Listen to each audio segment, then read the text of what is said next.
Hi there!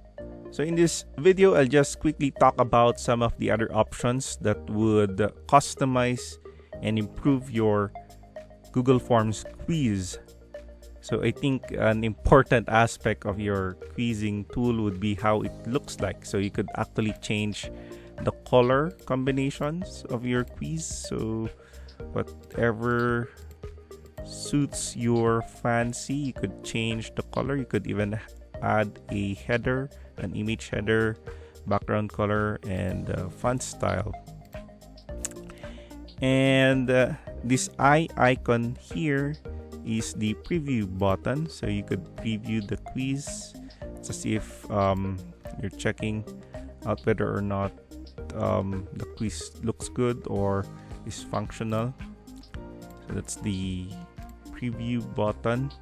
And under the settings button, the gear icon, so you could limit the number of responses to one response per email address. So you're collecting email addresses of your students, so you want to limit that to only one person per, or one's response or submission per email address. So you could also limit whether, or you could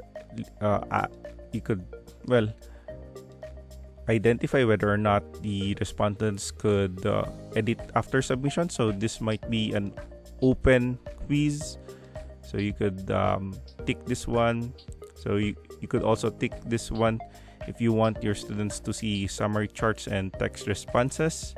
So you could play around with these settings, but I guess this would be the most important item that you have to check in this general settings section.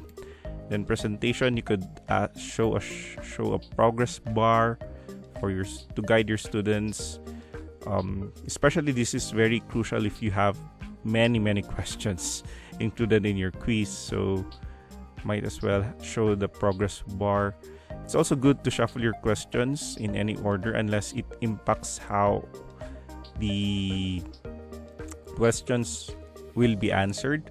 So for example, in accounting, there might be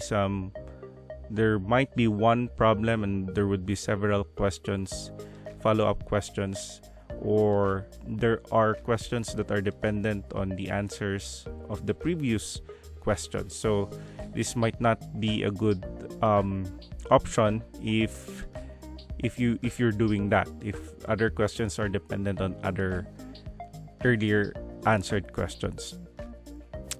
So you could also change the confirmation message like, thank you for taking the quiz. Thank you for taking the quiz. So you could also give their other announcements that you would want to tell your students after they take the quiz.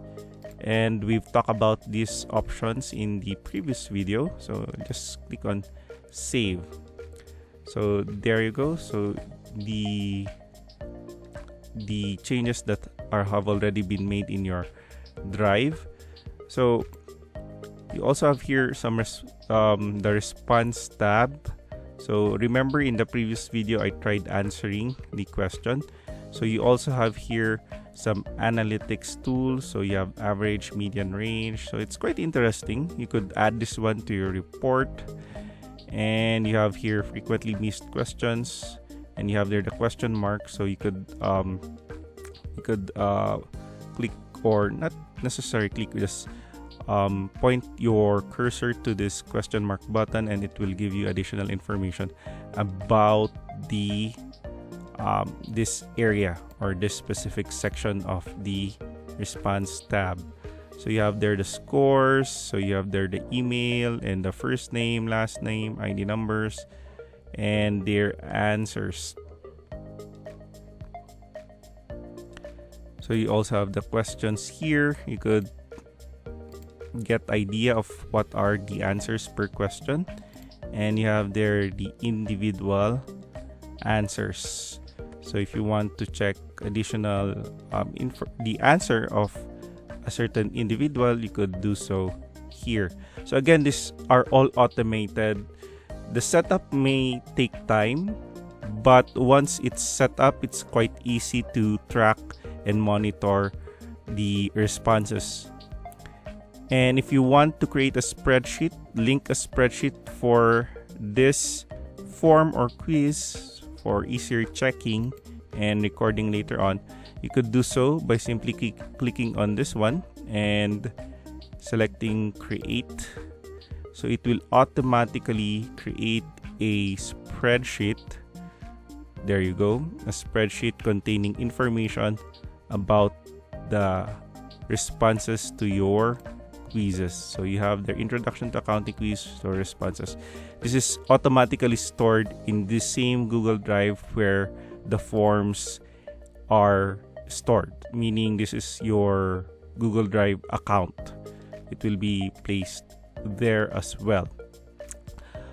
Okay, so I guess that's are some additional features of Google Forms that you might want to play around. Again, if you're not comfortable or if you missed some items, you could just simply search on Google and just click or search the keywords using Google Forms as a quizzing tool, and there will be a lot of additional information or tutorials and videos about how to create a quiz on Google Forms.